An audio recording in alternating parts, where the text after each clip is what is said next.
6 months after a 17-year-old boy from the working class neighborhoods humiliated Beverly Hills royalty in front of her most powerful friends, Diana Santos walked through Stanford University's engineering halls on a full scholarship.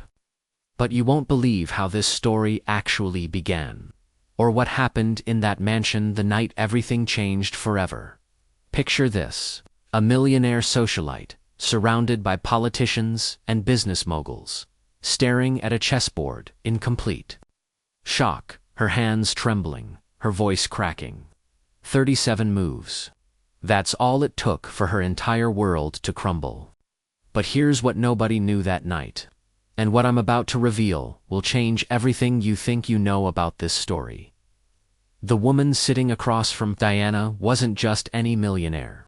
Victoria Williams had spent 20 years building her reputation as Beverly Hills chess queen.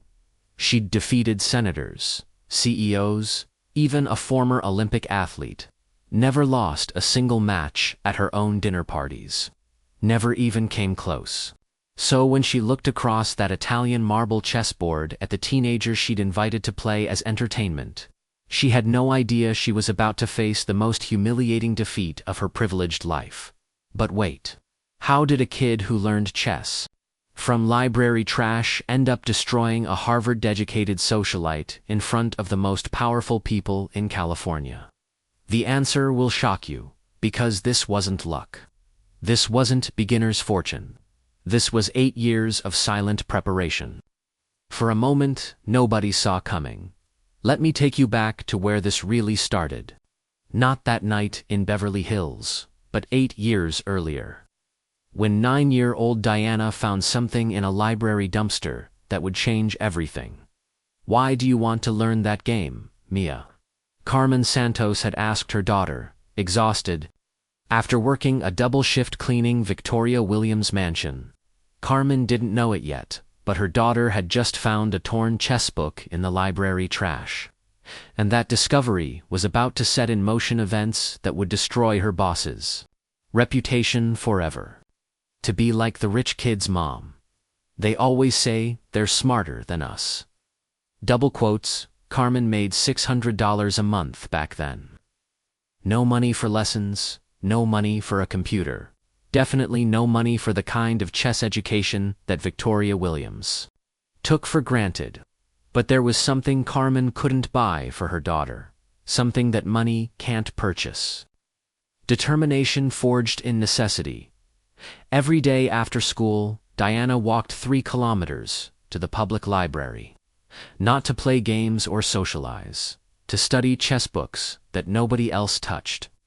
Dusty volumes filled with games by Kasparov, Fischer, and Carlsen. She memorized 200 different openings by heart.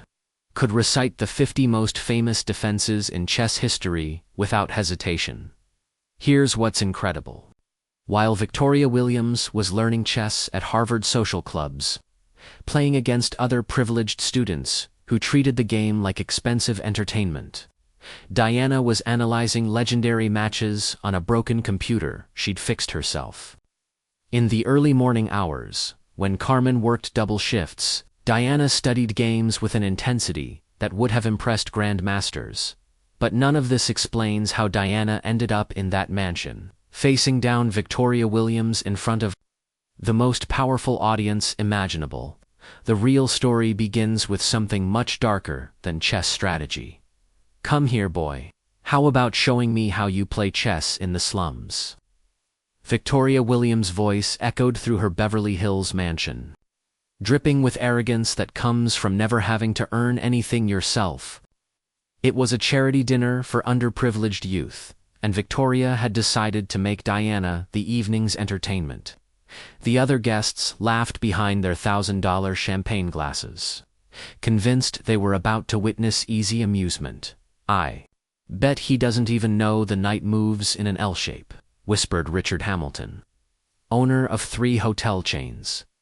Carmen Santos lowered her eyes and clenched her fists around the silver serving tray. 20 years cleaning that house, 20 years raising her daughter alone on a maid's salary.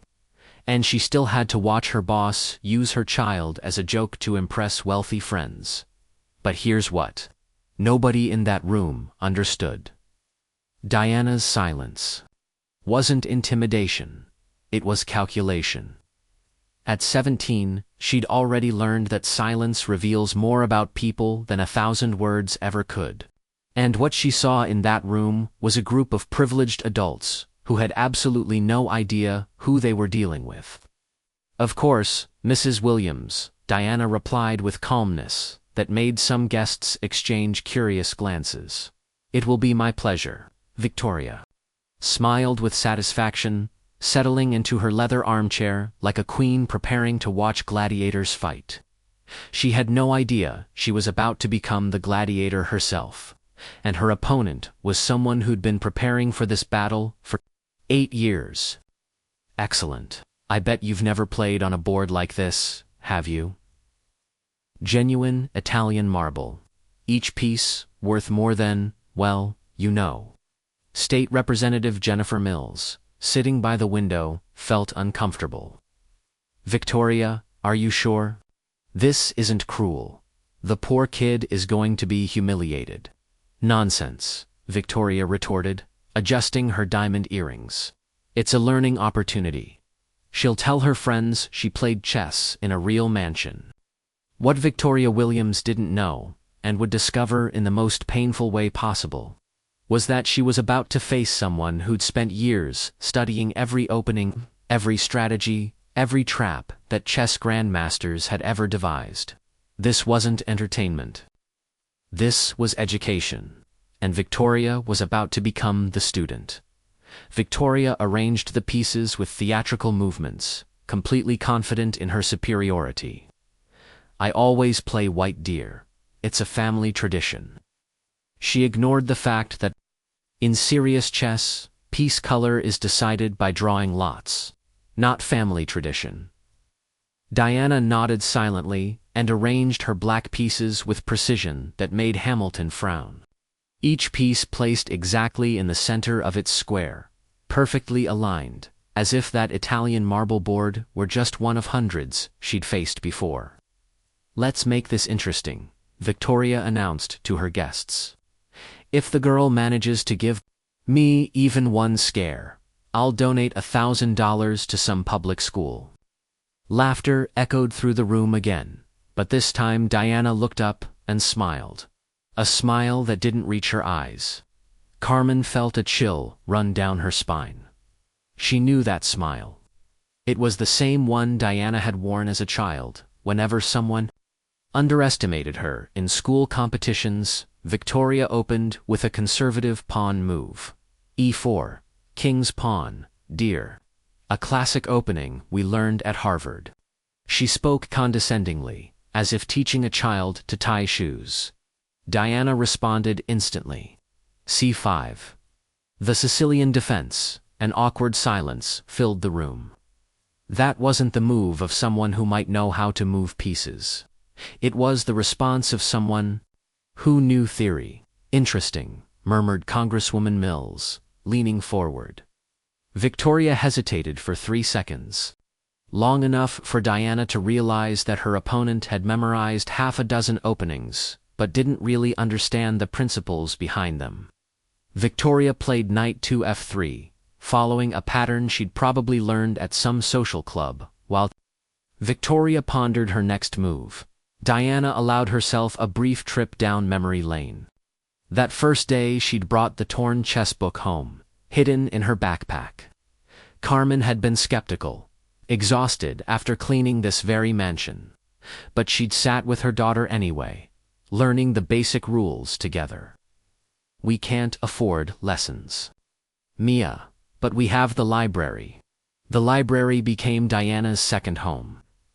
Every day after school, that 3-kilometer walk to study historical games in books nobody else wanted to touch.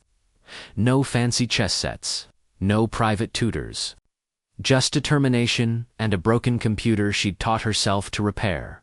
Victoria finally played d3, a timid move that revealed her conservative nature both in chess and in life.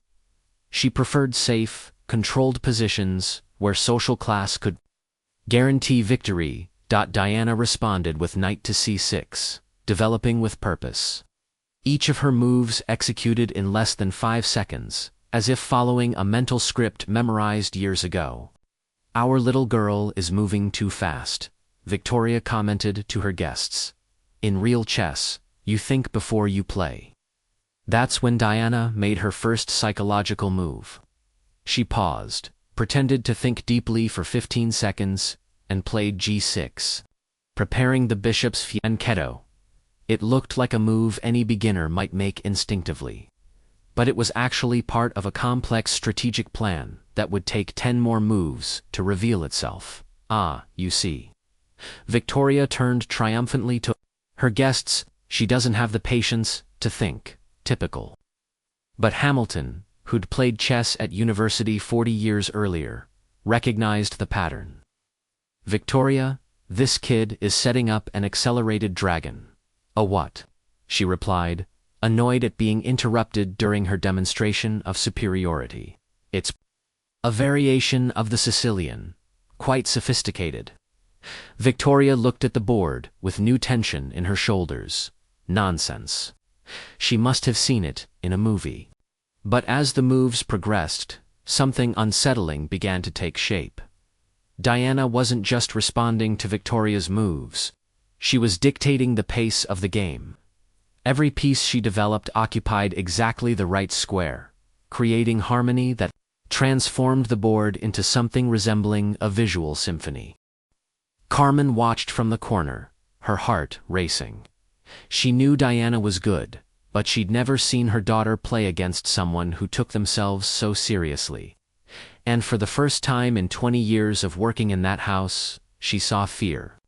In Victoria Williams' eyes, the fear of discovering that maybe, just maybe, she wasn't as special as she'd always believed. Each new humiliation Victoria tried to impose only fed something inside Diana that the millionaire couldn't see. A silent strength being fortified by the very injustice she was trying to create. What these privileged people didn't know was that every act of contempt was signing their own sentence. Written on the 64 squares of that board, Diana's 10th move revealed something that made Hamilton choke on his whiskey. The teenager had sacrificed a pawn in a seemingly innocent move, but any experienced player would recognize the deadly trap being set. "Victoria," Hamilton whispered urgently. "This kid is no amateur." But Victoria was too determined to prove her superiority to listen to warnings. "Relax, dear. She must have memorized a few moves from the internet. I'll be done with this in 5 minutes." That's when Diana did something unexpected. She calmly rose from her chair and walked over to Carmen, who was watching everything from the corner with hands clasped together. "Mom," she said, in a low voice that echoed through the tense silence, "remember when you said that one day I would show these people who we really are?" Carmen nodded, her eyes shining with tears. She remembered perfectly. It was the day Diana turned 15, and Carmen didn't even have enough money for a cake. She'd found her mother crying in the kitchen of their small apartment, and promised that one day everything would change. "That boy has more class than all of us put together," Congresswoman Mills murmured to her husband. Watching the interaction between mother and daughter, Victoria tapped her fingers impatiently on the table. "Can we continue the game? I have other commitments today." Diana returned to the board, but something had changed in her demeanor. She was no longer the shy teenager invited for entertainment. She was a young woman carrying years of sacrifice, secret studies, and determination forged in adversity. Diana's 11th move was executed with surgical precision that made Victoria frown for the first time. She'd created a double threat. If Victoria protected the king, she'd lose her queen. If she protected the queen, she'd be checkmated in 3 moves. "That's not possible," Victoria muttered, studying the board intently. For the first time since the match began, That's when Hamilton realized something crucial. Victoria, you're being outplayed by a kid who's probably never set foot in a formal chess club in her life. While Victoria tried to find a way out of her dilemma, Diana took the opportunity to observe every face in the room. Congresswoman Mills had stopped drinking champagne and was leaning forward, fascinated. The hotel chain owner had put his cell phone aside. Even Hamilton's wife, who'd been leafing through a fashion magazine, was now paying full attention to the game. Carmen knew that look on her daughter's face. It was the same one Diana had worn at 12 when she discovered the chess section at the public library. The same look she'd maintained for 5 hours straight, studying historical games on their slow, broken computer. The same look that made her wake up at 5 in the morning to solve tactical problems before school. Victoria finally made a move, a desperate attempt to escape the trap, but it was too late. Diana had calculated that possibility 6 moves ago.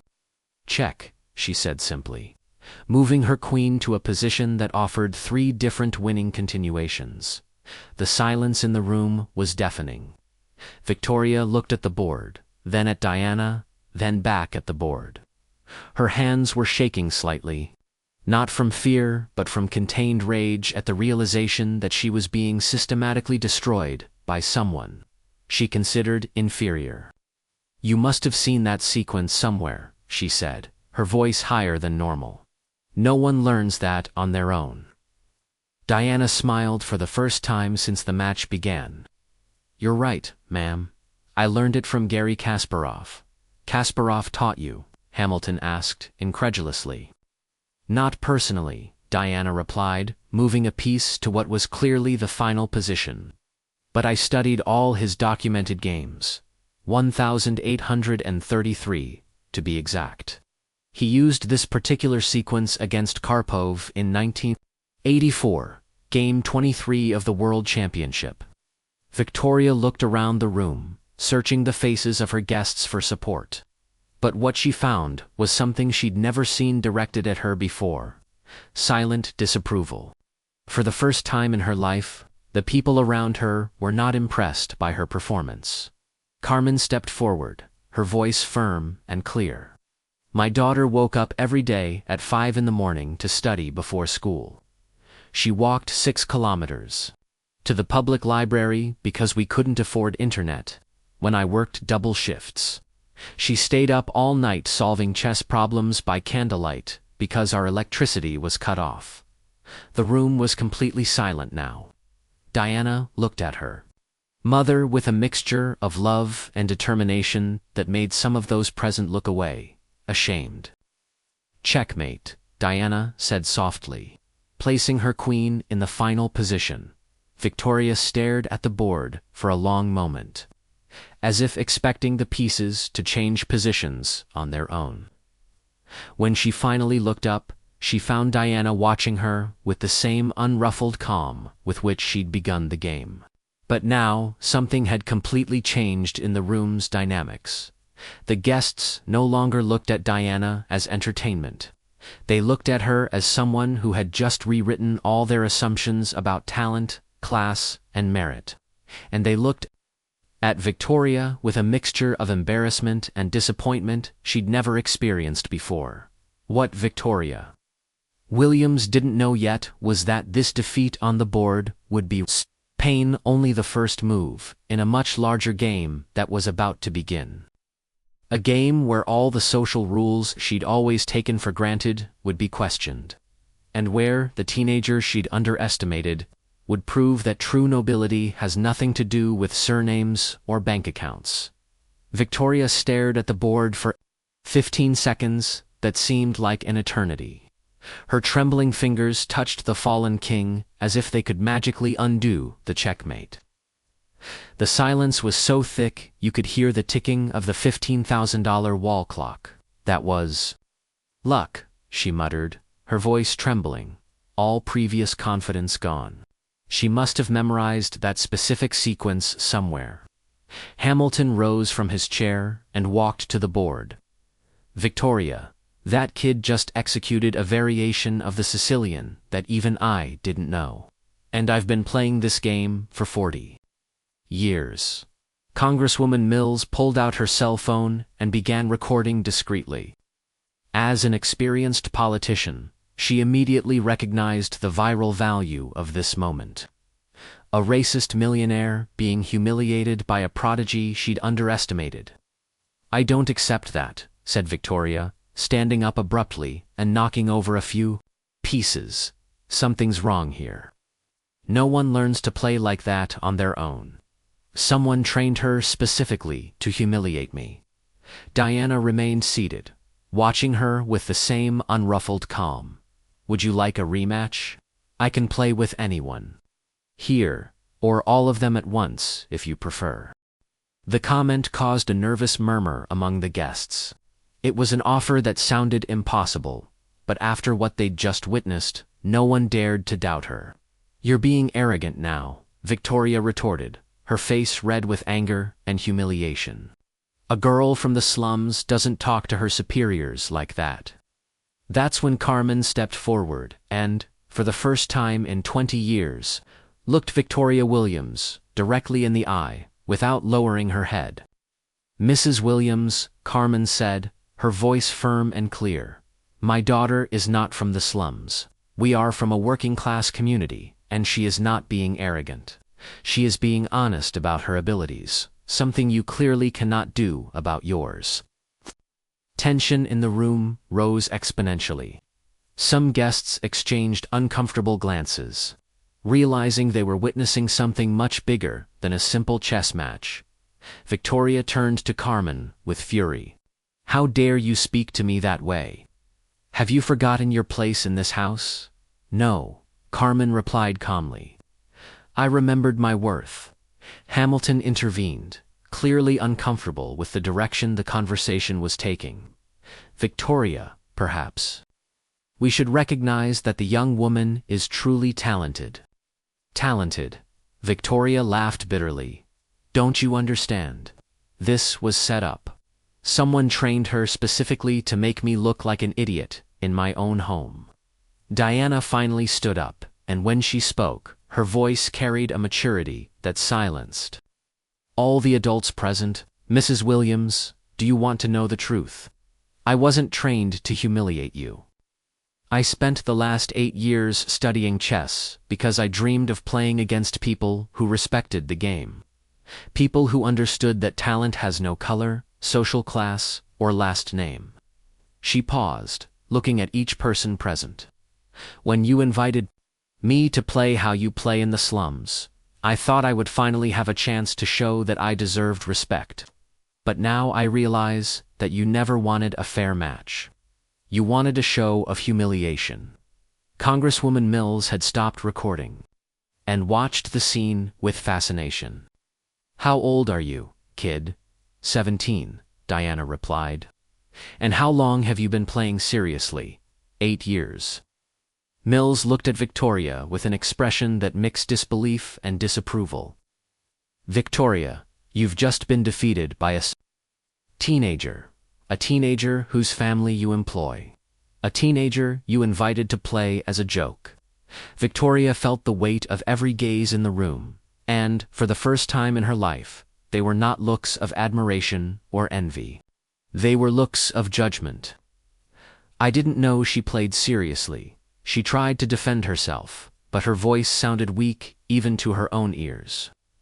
"The question isn't whether she played seriously," Hamilton said, clearly irritated.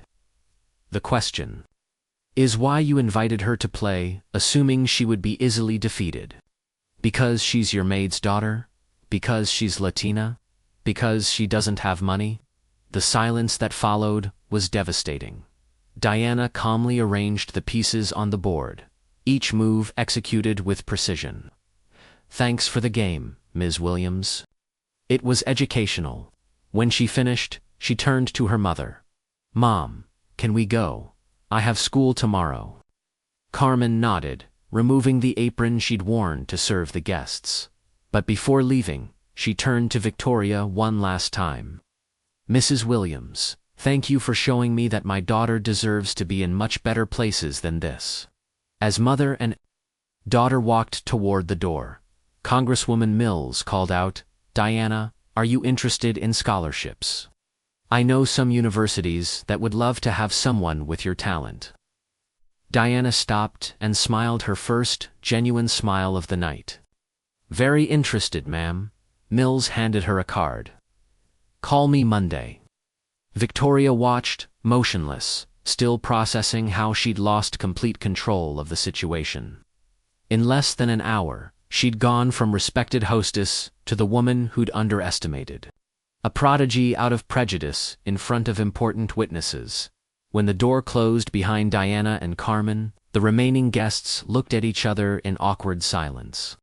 Hamilton was the first to stand up. "I think I'd better leave too." One by one, the guests began to leave, offering only cold farewells and disapproving glances.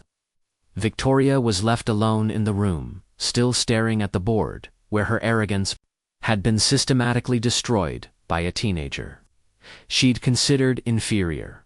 But what she didn't know was that tonight would be just the first move in a much bigger game. One where Diana Santos would rewrite not only her own history, but question the entire system of privilege that people like Victoria Williams took for granted. As Diana walked home with her mother under the Beverly Hills stars, she carried in her pocket the card that would change her life forever. And, in her mind, she was already calculating not just chess moves, but moves in a much bigger game. The game of proving that true nobility cannot be bought with money, but is earned with character. 6 months later, Diana Santos walked through the halls of Stanford University with a full scholarship to study engineering. Congresswoman Mills had kept her promise, connecting her not only with academic opportunities, but with a whole world of people who recognize talent regardless of social background. The video of that night in Beverly Hills had gone viral. 3 million views in 2 weeks.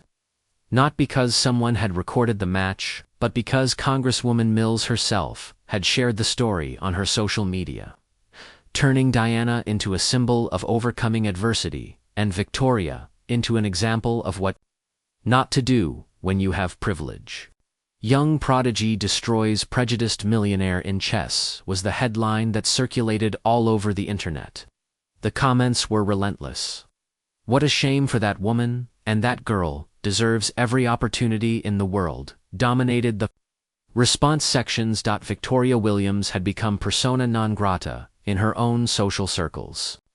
The golf club canceled her membership after pressure from other members. 3 charities removed her name from events. Even Hamilton, her friend of decades, began to avoid her at social gatherings.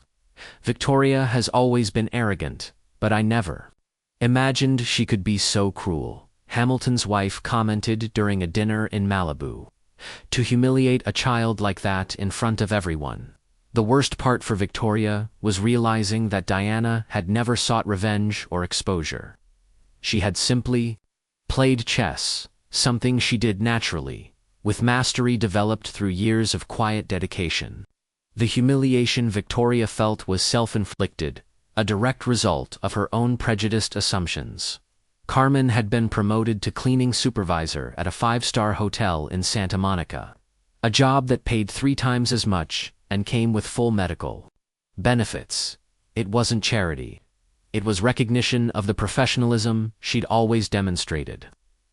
Now, finally valued by employers who saw beyond prejudice, Diana founded a free online chess program that connected young people from underserved communities with college mentors. In less than 6 months, 1,200 children were learning not just how to move pieces, but life strategies that no formal classroom could teach. "Chess taught me that every person has unique strategic value," Diana explained during an interview with CNN. "Victoria Williams taught me that some people need to lose everything to learn what really matters." When asked if she held a grudge against the woman who tried to humiliate her, Diana smiled with the same calm she'd shown on that fateful night. Grudges are pieces that only get in the way of the game. I prefer to focus on what I can build. Victoria watched that interview alone in her mansion, now empty of the friends who'd abandoned her. For the first time, she truly understood what she'd lost that night. Not just a chess match, but the opportunity to be a better person. Hamilton called once after the incident, just to say, "Victoria, you created that situation." Diana just responded with a class you should have shown from the beginning. The lesson echoed beyond Beverly Hills. Diana proved that true nobility doesn't come from surnames or bank accounts, but from character forged in adversity and demonstrated through actions. She turned prejudice into purpose, the humiliation of others into her own growth. Today, when Diana looks to the future, she sees no limitations imposed by others, but possibilities created by her own determination. Victoria had tried to diminish her, to make herself feel bigger, but ended up revealing that true greatness is measured by the ability to lift others up, not tear them down. Carmen proudly framed a photo of Diana receiving her first academic honorable mention at Stanford. On the wall next to it, a certificate from the chess program that had already impacted thousands of young people. Achievements that no money could buy and no prejudice could steal. The best revenge, as Diana discovered, is not to destroy those who tried to diminish you. It is to build something so extraordinary that their mediocrity becomes irrelevant by comparison. Victoria Williams tried to make her entertainment, but Diana Santos became inspiration. And that difference defines not only who wins at chess, but who wins in life. If this story of overcoming adversity and justice touched your heart, subscribe.